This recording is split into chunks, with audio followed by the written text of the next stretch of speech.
So today we will be picking up theme 3, that is psycho-philosophical doctrine. Now this occupies a significant portion of your section A theory part, and it covers almost 30% of your total theory questions.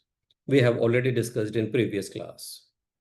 Now this theme consists of two micro themes, that is psychology related topics, and philosophy related topics. Today we will take up psycho-related topics that roughly covers emotional intelligence, attitude, persuasion.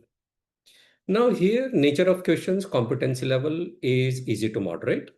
They are mostly definition based, and the pattern goes like define, illustrate, and apply.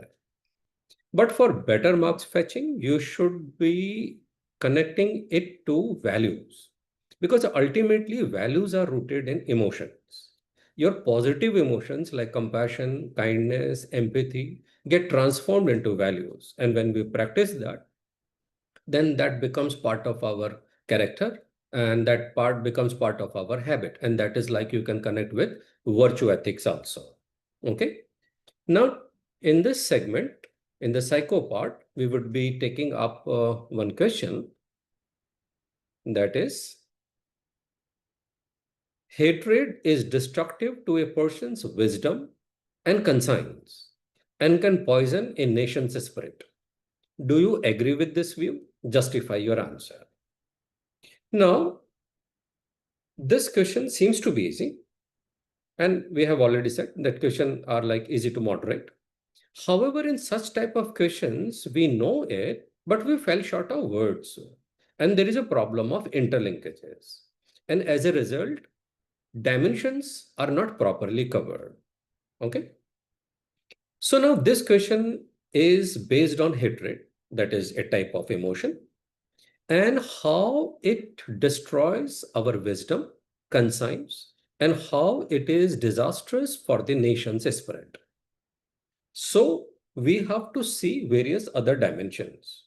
So first of all, we need to define what is hatred, then how it is related to emotions, then how exactly it affects wisdom, conscience, and nation's spirit, and what is the way out, and what is the solution.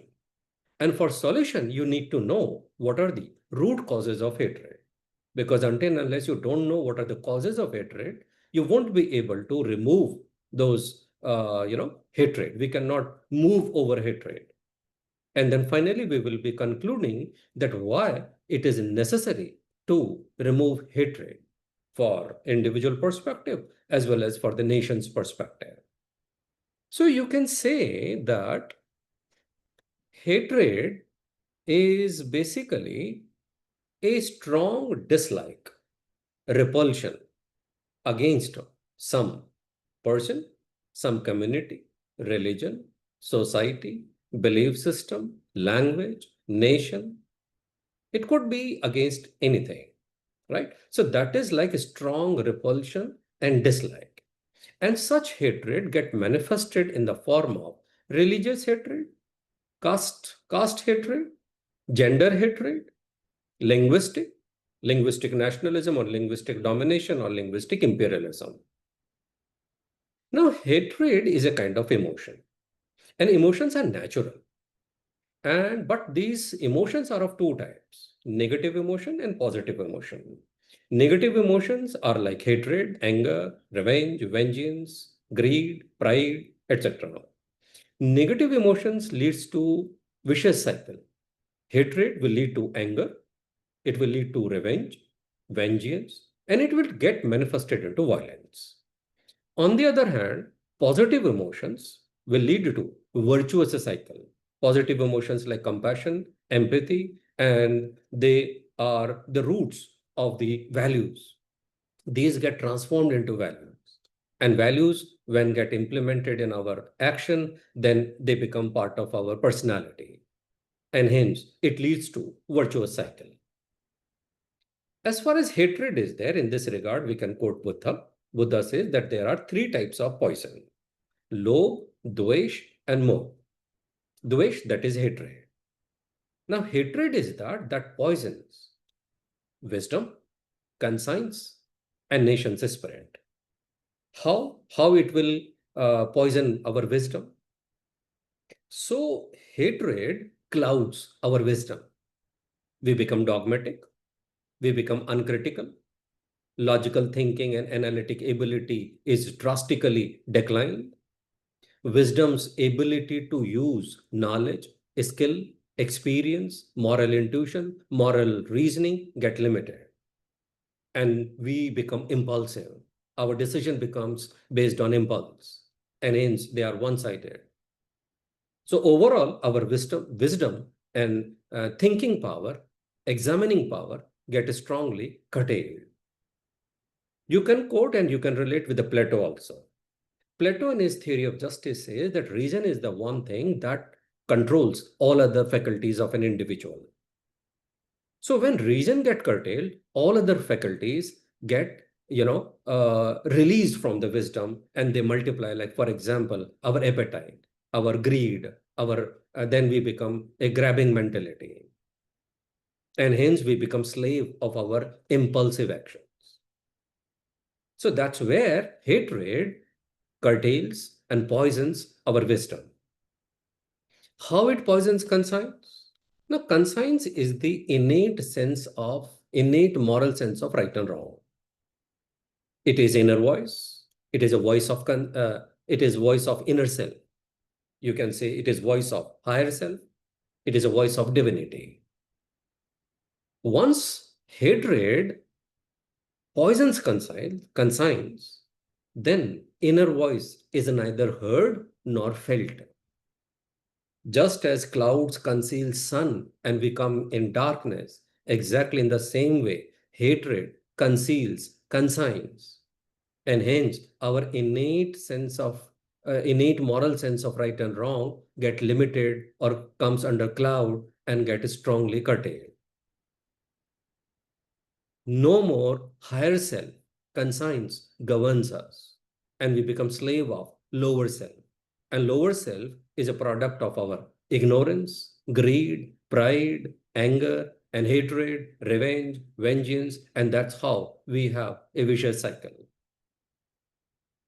As far as nation is concerned, then you can connect that hatred is divisive.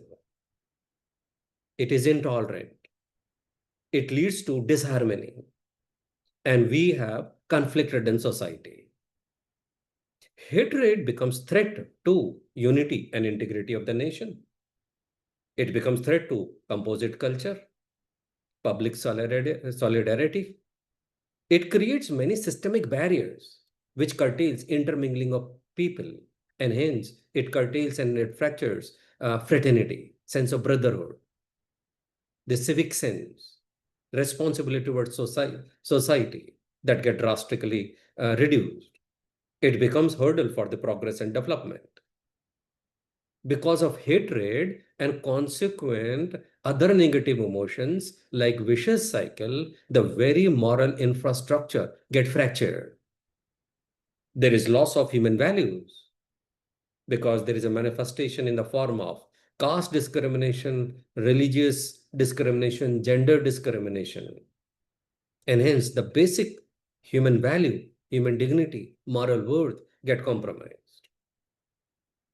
A person afflicted with hatred is not able to uphold constitutional values, constitutional morality. So this is how hatred affects or poisons wisdom, conscience, and nation.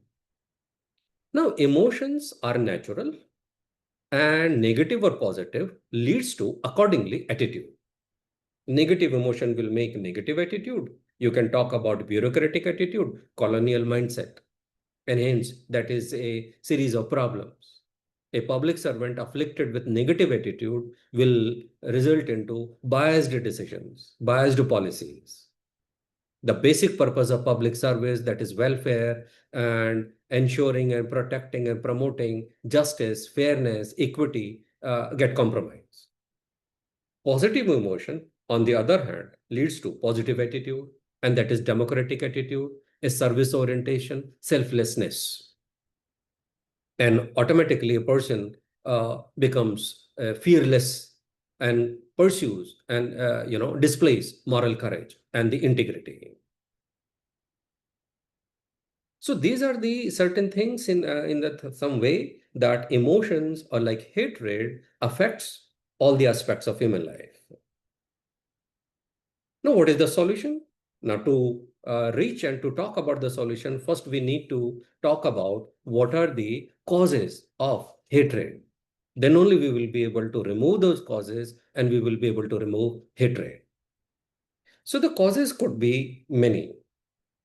One, political causes. It is like politics is based on propaganda, polarization, some specific agenda. It might be caste-based, linguistic, language-based, or religion-based. Then second reason is identity politics, assertion of one's culture, language, and demeaning and undermining others. So political agenda combined with the identity politics results into a kind of polarization. It leads to a kind of division between us and they. Then third reason could be like misinformation, knowingly and unknowingly.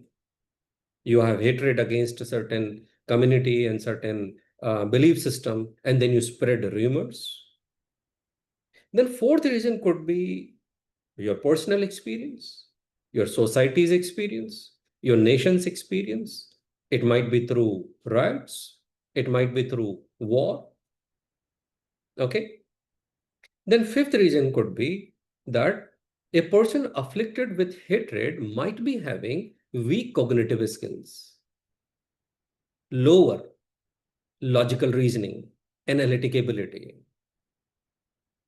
Another reason could be a person afflicted with hatred, it is quite obvious that he has lower emotional intelligence, emotional sensitivity, emotional maturity, and emotional competency. Okay. Philosophically, cause could be that a person is influenced by tamogun, and tamogun is governs or tamogun results into darkness, ignorance, apathy, indifference, negativity. So one is governed by tamogun, then it will result into similar kind of action. That means rajogun, and that is like revenge, vengeance, and violent actions. So these could be different causes. As far as the way out is concerned, solution is concerned. Okay, just hold on. Yeah. As far as the way out and the solution is concerned, we have already knowing that what are the causes. So you just need to work upon that. One thing. Second thing, one of the best solution is in the one of the best example of Nelson Mandela. After coming to power, he had two choices. Either to move forward, forget about past apartheid regime, or penalizing and punishing that apartheid regime. Nelson Mandela, great leader, great vision, had displayed holistic competence and moral courage and adopted the policy of forgive, forget, and reconciliation in the larger interest of people, in the larger interest of the nation's progress and development. And his decision was so great that after that, South Africa progressed like anything. Now, this forgiveness is not just saying sorry. It is very high virtue. It is a kind of healing virtue. You become ready to clean off your all negative emotions, including hatred and revenge. To adopt this policy of forgive, forget, you need to be moral courageous. You need to have moral courage. To have moral courage, you need to have, higher emotional competencies, moral leadership, a great vision. And to have this, you need to work upon, or you need to follow mindfulness. These are the certain way out. Philosophically and religiously, if you think, then you will find that everything, all that which exists in this universe, are merely manifestation of divinity. Shankaracharya and various Western philosophers, Advaitwad and Shankaracharya and other various Western philosophers talk about unity of being. So there is talk about oneness. A person like Ramakrishna Paramahans talks about service to man is service to God. He does not differentiate between this and that because he says that everything is divine manifestation. So where is the room for then hatred? So the solution lies in the, if we say cut short, where the solution lies, it is like developing emotional intelligence and mindfulness. Okay.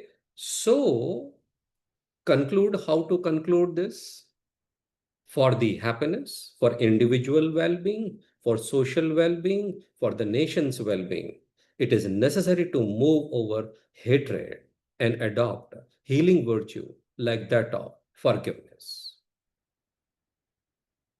Okay, so this is how we have covered as many dimensions as possible so that we can, fetch, higher range of marks. Okay, so now we will be seeing in next video, I'll pick up philosophical theme and then again I'll pick up PYQ and we will have discussion. Okay, thank you.